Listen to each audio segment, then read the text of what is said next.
The church was nearly asleep. St. Augustine's, with its towering stained glass windows and rain-slicked stone steps, stood like a sentinel in the Boston night. The streets beyond were empty, save for the soft glow of lampposts blinking against the fog. Inside, Father Michael O'Connor knelt at the altar, head bowed, his whispering voice echoing faintly in the cavernous nave. He prayed in Latin, words slipping through his lips like smoke, ancient, rehearsed, unshaken. But behind the prayers, his mind churned. The charity accounts, the phone calls, the bank receipts he hadn't yet destroyed. "Forgive me, Lord," he murmured, fingers tight around his rosary. The candles flickered as the heavy wooden door creaked open. "Father Michael?" Her voice was soft, careful. He turned, shadows cutting across his sharp features. Sister Margaret stood there, hands clasped before her, face pale beneath her white veil. She had always been quiet, devout, the sort of nun who blended into the background. "Until recently." "Margaret," he said evenly, "you should be asleep." She stepped closer, shoes clicking against the stone floor. "I stayed late in the office today. I found something." Michael rose slowly. Rain tapped against the stained glass above, faint thunder rolling through the distance. "What did you find?" His tone was mild, but his eyes, those pale, calculating eyes, never left her face. "The charity donations," she whispered. "Some of the numbers don't add up. Thousands missing. Father, the parishioners trust us." Her words lingered like incense in the air. Michael forced a thin smile. "I'm sure it's a misunderstanding. Old records, perhaps." Margaret shook her head. "I checked twice." A beat of silence passed. Somewhere, a pipe groaned in the walls. "You've carried this concern to me first," Michael said softly. "Because you trust me to make it right." She hesitated, then nodded. "Good," he said, voice warm now, soothing. "Leave the books with me. I'll review them in the morning." Margaret's eyes searched his face, as though trying to read a scripture she didn't fully understand. "All right," she said finally. "I'll leave them in the rectory." "Wise choice," he murmured. But when she turned to go, Michael's smile faded, leaving only the hard line of his jaw in the candlelight. He watched her disappear through the doorway, her footsteps echoing down the hall. Alone again, he knelt before the altar. His prayers resumed, but this time the words felt heavier, darker, because Sister Margaret had no idea what she had just set in motion. Morning broke grey and wet over Boston, the kind of rain that turned streets into rivers and church steps into slick, treacherous slopes. St. Augustine's looked almost spectral beneath the storm clouds, its bell tower swallowed in mist. Inside, the office smelled of dust and old paper. Sister Margaret sat at her narrow desk, the ledger spread before her like a crime scene waiting to be solved. Her pen hovered above the page, trembling slightly. She hadn't slept much. The numbers still didn't make sense. Donations from last winter, gone. Thousands funneled into accounts she didn't recognize. Yet no projects had been completed, no families fed, no shelters built. The charity had been Father Michael's pride, the jewel of St. Augustine's outreach. How many times had he preached about generosity, about serving the poor? She turned another page and her stomach knotted tighter. It wasn't a clerical error. It was deliberate. The door creaked open. Margaret jumped. It was Brother Thomas, the church's groundskeeper, rain dripping from his coat. He was in his 60s, with kind eyes and a limp from some long-forgotten injury. "Morning, sister," he said softly. "Morning," she murmured, snapping the ledger halfway shut. His eyes drifted to the book. "Working early? Just balancing accounts," she replied quickly. Too quickly. He nodded, gave her a faint smile and left, his boots squeaking on the floorboards. Alone again, Margaret stared at the ledger. She should tell someone. The diocese, maybe even the police. But the thought of accusing Father Michael made her throat tighten. He was respected, beloved. People saw him as a shepherd guiding lost souls. And yet, she flipped to the back pages. That's when she saw it. A list of donations from last month, written in Michael's neat, slanted handwriting. Names, amounts, and an unfamiliar bank account scrawled beside each entry. Offshore. Not. Parish records. Her pulse thudded in her ears. The rain outside beat harder against the windows as though, urging her forward, she reached for her phone, stopped. What if she was wrong? What if this ruined everything? Margaret closed the ledger slowly, slid it into her satchel, and whispered a prayer under her breath. The hallway beyond the office was empty as she left, her shoes clicking softly on the marble floor. The air smelled faintly of incense and rain-soaked wood. She paused outside the nave. Father Michael was at the altar again, head bowed, lips moving soundlessly. His silhouette, framed by stained glass, looked carved from stone. Margaret tightened her grip on the satchel. He rose when he saw her. "Sister," he said warmly. "Too warmly. Up early?" "Yes," she replied. Her voice was steady now. "I have errands today." His eyes flicked to the satchel. "Church business?" "Yes," a pause. His smile lingered, but something sharp flickered behind it, there and gone again. "Well," he said softly, "do take care in this weather. Roads can be dangerous." Margaret nodded once and left before he could say more, the ledger heavy at her side. Outside, the rain poured harder, blurring the edges of the world. She didn't see Michael watching from the doorway, his expression unreadable as thunder cracked overhead. The rain finally eased by afternoon, leaving the streets glistening under a pewter sky. St. Augustine's bell tolled for evening mass, its slow, somber chime drifting across the neighborhood like a warning no one recognized. Father Michael sat in the confessional, separated from the waiting parishioners by the thin lattice screen. The air inside was warm, smelling faintly of wood polish and candle wax. He leaned back, composed as always, the perfect portrait of priestly calm, but his thoughts weren't on the prayers he was about to hear. They lingered on Sister Margaret, on the ledger she carried away this morning, on the way she had looked at him before leaving, not with the meek obedience he was used to, but with something colder. Suspicion. The screen slid open. "Bless me, Father, for I have sinned," a trembling voice began.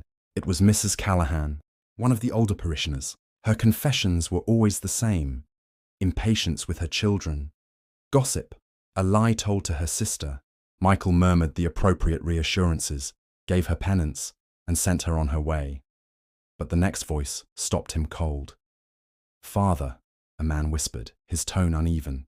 "It's about you." Michael straightened slowly. "Go on, my son." The man's voice dropped lower. "People talk, Father, about the charity money, about how you've been living, new suits, dinners at the Harbour Club, a car that costs more than the whole parish earns in a month." Michael's jaw tightened, but his tone stayed mild. "Rumours often grow in the dark," he said softly. "They are rarely the truth." A pause. "Are they?" the man asked. Michael leaned forward until his breath touched the screen. "Do you think confession is the place for gossip?" The man swallowed audibly. "No, Father." "Good," Michael said, voice still gentle but edged with steel. "Pray for those who spread such things. Temptation takes many forms." The man left quickly after that. Michael sat in silence, pulse steady but mind racing. Rumours spreading among the flock were dangerous. They had to be managed. The confessional door creaked again, but this time no one entered. Through the narrow opening, Michael saw Sister Margaret standing near the pews, head bowed in prayer. The late sunlight streamed through the stained glass behind her, casting crimson and gold across the marble floor. She hadn't gone to the police yet, he could tell. She was still deciding. Michael closed the confessional door softly. His shadow stretched long across the aisle as he crossed the church toward her, his steps echoing like a slow countdown. That night, St. Augustine's was silent except for the wind rattling its stained glass windows. The moon hung low over Boston, pale light breaking through clouds as if reluctant to touch the earth below. Sister Margaret had waited until the parish grounds were empty. Even the janitor had gone home. Her footsteps echoed softly down the long corridor leading to the rectory's private offices. She hesitated outside Father Michael's door, a simple wooden thing, polished smooth, a brass nameplate shining faintly in the dim light. The one place she had never entered uninvited. Her fingers shook as she tried the handle. Locked. She glanced over her shoulder, heart hammering. No one in sight. She slipped a thin ring of keys from her pocket. Brother Thomas had lent them to her earlier, thinking she needed access to the storage room. The lock clicked open. Inside, the office smelled faintly of cologne and old paper. A single lamp cast long shadows across the desk, stacked with donation envelopes and ledgers. The air felt heavier here, as though the walls themselves held secrets. She closed the door behind her, breath shallow, and crossed to the desk. There it was, a drawer labelled Private Donations in Michael's neat handwriting. She pulled it open slowly. Inside, she found stacks of documents, receipts, bank slips, handwritten notes. At first glance, Everything seemed orderly, even holy, the kind of paperwork one expected for charitable work. But as she flipped through, the pattern emerged.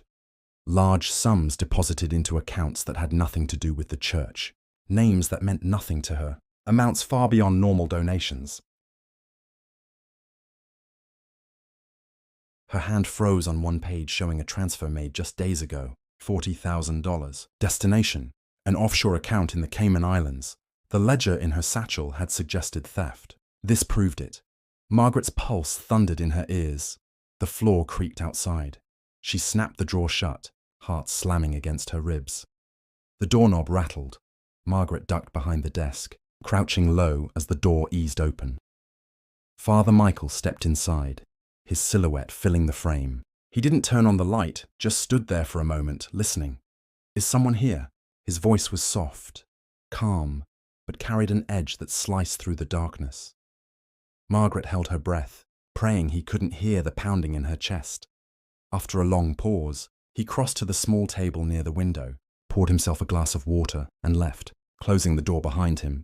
Margaret exhaled shakily. She stuffed several receipts into her satchel, enough to prove what he had done, then slipped out the opposite hallway door that led toward the archives. As she moved quickly through the shadowed corridor, her shoes barely whispering against the floor, she heard Michael's voice from somewhere behind her, speaking to someone on the phone. "Yes," he said softly. "I think she suspects." Margaret didn't wait to hear more. She vanished into the storm outside. The stolen papers clutched tight, not seeing the figure of Father Michael watching her from an upstairs window, his face hidden in shadow. Morning sunlight slanted through the stained glass windows, bathing St. Augustine's in shards of gold and crimson. The storm had passed, but its memory lingered. Puddles glistening in the churchyard, tree branches littering the cobblestone path. Father Michael stood at the front steps greeting parishioners as though nothing had changed. His black cassock was spotless, his hands folded piously, his smile calm and warm. "Sister Margaret," he said as she approached, her face pale from a sleepless night. "You look tired. Are you well?" Margaret forced a nod. "Just busy," she murmured. Inside, the bells tolled for morning mass. Families filed into pews, whispering prayers, children fidgeting under the eyes of weary parents. Michael led the service as he always did, measured, devout, his deep voice echoing through the vaulted ceiling like music carved from stone.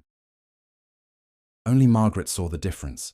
She sat near the back, clutching her satchel beneath the pew, the stolen receipts hidden within. She had copies now, proof of everything. Yet Michael spoke as if heaven itself answered to him, weaving scripture with charm, pausing just long enough for the congregation to nod in reverent agreement. When the service ended, he found her lingering near the side chapel. "May I have a word?" he asked gently. Margaret followed him to the courtyard. The sun broke through the clouds overhead, glinting off wet leaves. Birds sang from the bell tower. It felt almost peaceful. Too peaceful. "I've sensed you carrying a burden," Michael began, his tone fatherly, kind. "Something weighing on your soul." Margaret's fingers tightened around her satchel. "Perhaps," she said carefully. He smiled, eyes soft. "You know you can trust me, don't you? Whatever troubles you, I will help you bear it." His words were smooth, soothing, yet something beneath them made her skin crawl. "I've been reviewing the accounts," Margaret said finally, watching his face closely. "There are irregularities." Michael chuckled softly, as though she'd spoken of something trivial. Parish bookkeeping can be messy. Too many hands in the pot, as they say." "These records aren't messy," she replied quietly. "They're precise, transfers to private accounts. Your handwriting on them." His smile never faltered. "Sister, charity work is complicated. Sometimes we move funds to expedite projects. Bureaucracy can be stifling." Margaret's heartbeat thudded. "Projects that don't exist?" A beat of silence. Michael's eyes lingered on hers, warm but unblinking. Then he laughed softly, shaking his head. "You've been under so much strain," he said gently. "Perhaps stepping away from the books would ease your mind. Leave it to me." Margaret met his gaze, seeing now what lay beneath the polished surface. A flicker of warning, like lightning behind distant clouds. "Thank you, Father," she said finally, though her voice held no warmth. Michael placed a hand on her shoulder, his smile serene, the gesture almost paternal. But his eyes told a different story. The church stood empty that evening. the last traces of sunlight fading through the stained glass windows. Long shadows crawled across the marble floor as candles flickered near the altar. Margaret waited in the nave, satchel in her lap, fingers clenched tightly around the leather strap. Her decision had solidified during the day, growing heavier with each hour. She could no longer carry this alone. Father Michael entered silently, his cassock swaying faintly as he walked down the aisle. His expression was calm, unreadable, like a man about to perform a sacred duty. "You wish to speak with me, sister?" His voice carried softly through the empty church, echoing off the high arches. Margaret rose slowly. "Yes, Father. We need to talk about the charity funds." He smiled faintly, though his eyes never softened. "Again?" "I've given you time to explain," she said, her voice trembling despite her resolve. "But the evidence speaks for itself. Thousands taken from parish donations, funneled into accounts that have nothing to do with this church. I've copied everything." The faintest flicker passed across his face, gone as quickly as it came. "And what do you plan to do with these copies?" "I'm taking them to the diocese," Margaret said firmly. "And if they won't act, I'll go to the police." A long silence settled between them. The candles sputtered in the draught from the open doors, shadows leaping across the walls like restless spirits. Finally, Michael spoke, his tone low, measured. "You've devoted your life to this church, Margaret, to faith, to obedience. Are you sure this is the path you want to take?" Margaret straightened, though her hands shook. "Faith is not obedience to corruption." Michael took a slow step closer. "Careful," he said softly. "Accusations like this can destroy reputations, lives, perhaps even yours." Margaret felt the warning beneath his words like a blade sliding across her skin. "Are you threatening me?" He smiled thinly. "I'm reminding you of the weight you carry. Once you speak, there is no undoing it. The scandal alone could tear this parish apart." "The scandal," Margaret said, her voice rising now, "isn't my doing. It's yours." For the first time, Michael's smile slipped. Only for a heartbeat, but Margaret saw it. The mask he wore so easily cracked at the edges. "You think you understand everything," he murmured, almost to himself. "But you don't. You can't possibly know what's at stake." "Then explain it," she demanded. He shook his head slowly. "Some truths are too heavy for certain shoulders." Margaret opened her satchel, pulling free a stack of copied receipts. She held them out like a weapon. "These are going to the authorities tomorrow." Michael stared at the papers, his expression unreadable. Then he laughed softly. It wasn't warm. It wasn't even amused. It was the sound of something cold finally breaking loose. "Do what you must," he said quietly, turning away toward the altar. "But remember, sister, God sees all, and sometimes he judges those who destroy his servants." The words carried through the empty church, heavy as the toll of a distant bell. Margaret felt her heart pounding, but she didn't back down. "I'll take that risk." Michael didn't turn around. "So be it." The candles flickered violently as a gust of wind swept through the nave, slamming one of the doors against the wall with a bang that echoed like thunder. Margaret gathered her things quickly, nerves frayed, and left without another word.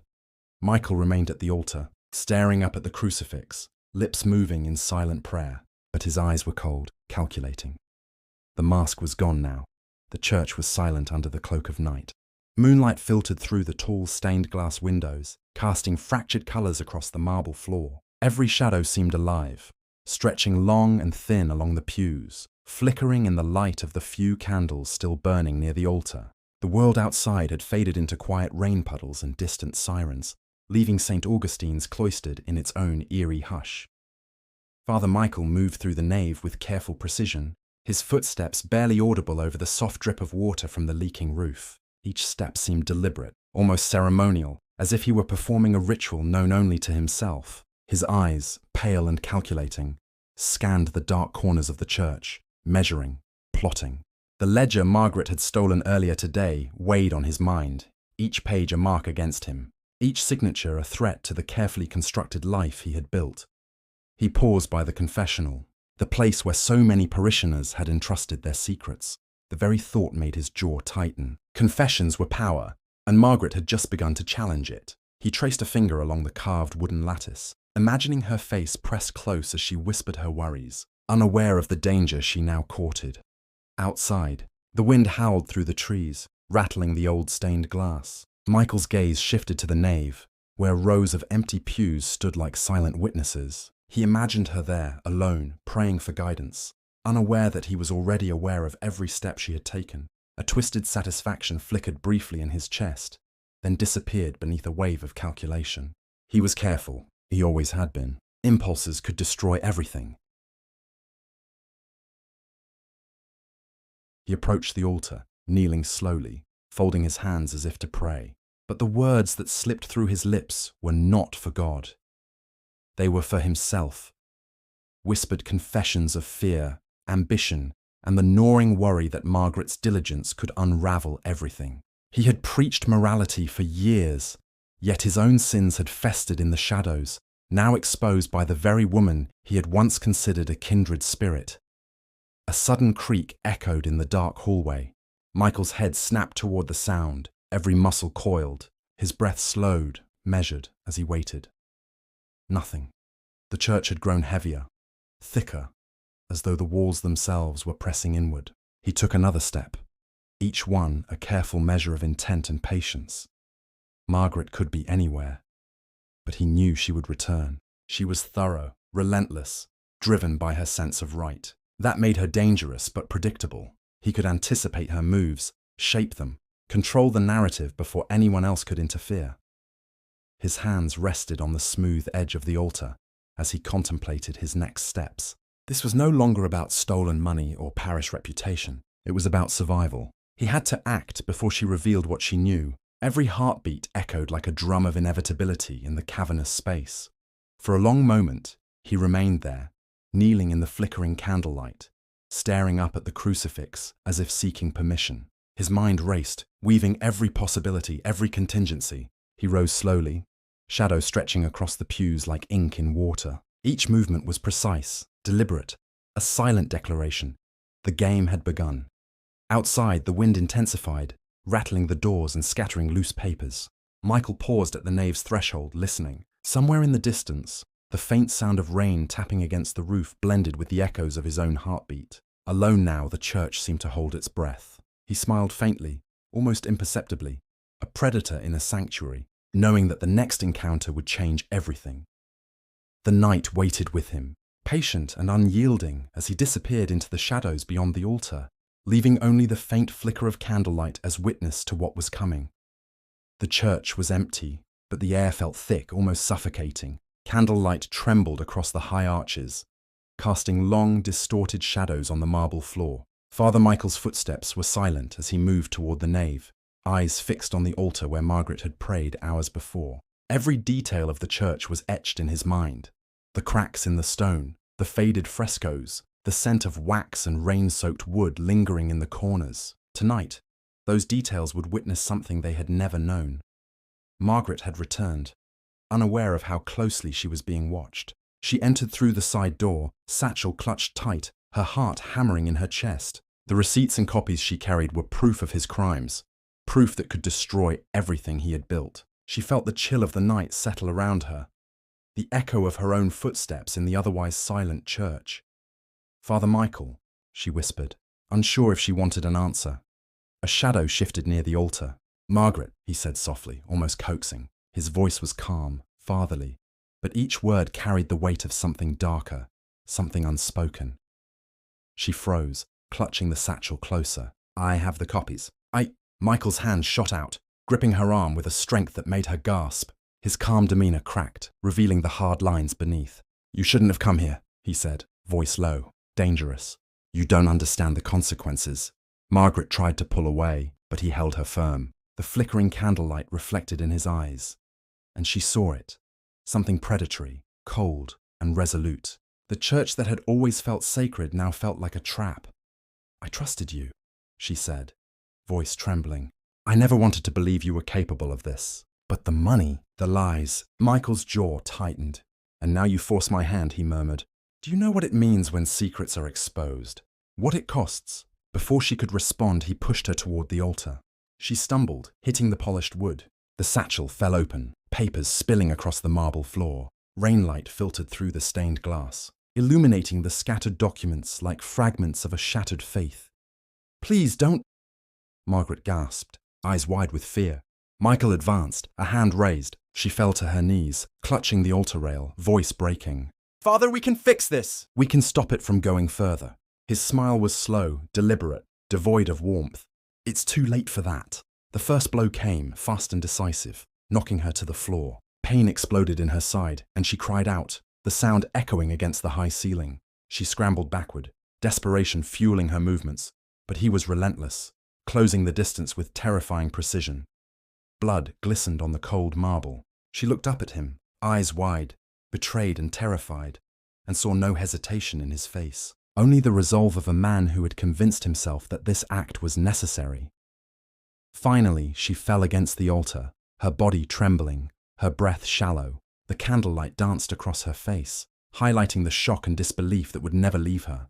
Michael stood above her, hands stained, chest heaving with controlled exertion. The church was silent again, save for the faint drip of rain through the roof and the distant tolling of a bell somewhere in the city. He knelt briefly, whispering a prayer that seemed hollow even to him, then straightened, stepping back from the altar. The documents remained scattered, proof and consequence intertwined in the silent nave. Outside, the storm had passed entirely. Inside, the air was thick with the cost of betrayal, the first irrevocable act that would shape everything to come. Margaret would never rise again. The church smelled of smoke and wax, a heavy, oppressive scent that clung to the walls. Father Michael moved through the nave with deliberate calm, wiping the altar clean with damp cloths, scrubbing away every trace of evidence. Blood had stained the polished marble, and though he worked quickly, methodically, the memory of the moment lingered in his mind like a shadow he could not shake. The receipts and papers Margaret had brought with her were gone, burned in the small iron stove in the rectory office. Ashes swirled in the air, drifting upward toward the ceiling, a silent testament to the truth he had destroyed. Every shred of evidence that could connect him to her death had been accounted for, or so he told himself. Footsteps echoed from the hallway outside. He stiffened, heart steady but alert. The janitor, late for his nightly rounds, paused at the office door. "Everything all right, Father?" the man asked. Michael forced a small smile. "Yes, Thomas. Just closing up for the night. You should head home." Thomas hesitated, sensing something unspoken, then nodded and left. The soft click of the door behind him made Michael's pulse spike ever so slightly, a reminder that vigilance was never complete. He returned to the nave, kneeling briefly at the altar. Candles flickered in the draught from the open windows, casting long, uneven shadows. His fingers traced the smooth marble where Margaret had fallen, and he whispered a prayer, a false absolution for what he had done. The words felt empty, a rhythm rather than true penitence. The pews, silent witnesses to his crime, loomed like spectres. Michael imagined the congregation arriving the next morning, none the wiser, their faith untouched, their trust undisturbed. It was a delicate balance he had maintained, a web of deception spun with care. Any misstep, any word could unravel it all. He considered what to tell the parishioners. Margaret had disappeared. Her absence would be noticed, questioned. The simplest lie would suffice. A sudden transfer to another convent, an urgent assignment elsewhere. The police would ask, of course, but his meticulous destruction of the ledger and the receipts ensured nothing pointed directly to him. Hours passed as he rearranged papers, replaced the satchels, and wiped fingerprints from door handles. He moved like a man possessed by precision, understanding fully that the smallest oversight could undo everything. Outside, the city was quiet, unaware of the darkness that had claimed one of its own within these walls. By the time he finally stopped, the church was immaculate, silent again, but for the occasional drip from the roof and the distant hum of streetlights. He stood in the center of the nave, hands clasped behind his back, surveying the space as if seeing it for the first time. Everything appeared untouched, holy, untouched by human sin. But Michael knew otherwise. He left the church quietly, stepping into the cold night air, adjusting his cassock to maintain composure. His expression was serene, controlled, the image of a man untroubled by mortal concerns. But inside his mind raced. The parishioners would return. The diocese might eventually ask questions. And the truth, though buried for now, was never truly gone. For Michael, the work of concealment was only beginning. Every lie had to be consistent, every story rehearsed. Any whisper of suspicion could undo decades of devotion, and he would not allow that. The church doors closed behind him with a muted thud, sealing the night inside. He walked away under the street lamps, calm and composed, while behind him, St. Augustine's waited silently, holding the secrets no one else would ever see. Detective Sarah Donnelly had been watching St. Augustine's for weeks. Though no one in the neighborhood suspected, the church's reputation for charity and sanctity made it untouchable, or so everyone believed. Sarah parked her unmarked car across the street, rain streaking the windshield, and studied the building through the mist. Something about it felt wrong. Small details. A door left slightly ajar. Shadows that lingered too long. The faint smell of something metallic that shouldn't be there. Pulled at her instincts. Inside, Michael moved among the parishioners with the same practiced charm he had always displayed. His smile was warm, his words carefully chosen, each gesture reinforcing the illusion of holiness. Yet cracks were forming, a slight hesitation before he answered certain questions, a fleeting glare toward the rectory office, a subtle tension in the way he adjusted his cassock. Small, almost imperceptible signs that his carefully constructed world was under pressure. Margaret's disappearance weighed on Sarah's mind. The young nun had been meticulous, diligent, almost obsessively careful with the charity's accounts. When she had vanished without explanation, Sarah had sensed the connection immediately. Something inside the church had shifted. Walking through the pews, Sarah noticed the faint outline of a hymn book pushed slightly out of place. Dust disturbed, as if someone had been searching for something. She paused, crouching to inspect the floor. Tiny flecks of dried liquid caught the lamplight. Too dark, too stark to be anything innocuous. Her stomach tightened, a familiar knot forming. Across the nave, Michael delivered a sermon, the words flowing smooth and practiced. He spoke of forgiveness, of faith, of service, every syllable rehearsed and memorized. Yet in his eyes, Sarah caught something fleeting, a hardness, a flicker of calculation that didn't belong to a man speaking of divine mercy. After Mass, parishioners mingled in the courtyard, unaware of the silent tension that clung to the building like a shroud. Michael greeted each face with his usual charm, shaking hands, placing a reassuring hand on shoulders, smiling as though nothing had occurred. But when his gaze met Sarah's from the edge of the crowd, the warmth vanished. For a moment, his mask faltered, replaced by something sharper. Awareness, suspicion, recognition. Later, alone in her car, Sarah reviewed the photos she had taken of the church interior. Every detail she had captured, the offset ledger on the desk, the subtle disarray of the altar, the small bloodstains invisible to casual eyes, added to the growing puzzle. Margaret's ledger had disappeared, but its absence screamed of deliberate concealment. Sarah's mind raced. She thought of the rumors circulating among parishioners, whispers about unusual donations, questions about missing funds, and the subtle unease that had begun to ripple through the congregation. Michael's charm could only carry him so far. The cracks were appearing, and she intended to widen them. The night deepened, casting long shadows across the churchyard. Inside, Michael finally returned to the rectory, moving silently, checking doors, counting ledgers, maintaining the illusion of normalcy. Outside, Sarah slipped into the shadows, watching, waiting. She had seen enough to know that the truth, buried beneath layers of faith and deception, was within reach. But extracting it would require patience, precision, and a willingness to confront a man who had already proven how far he could go to protect his secrets.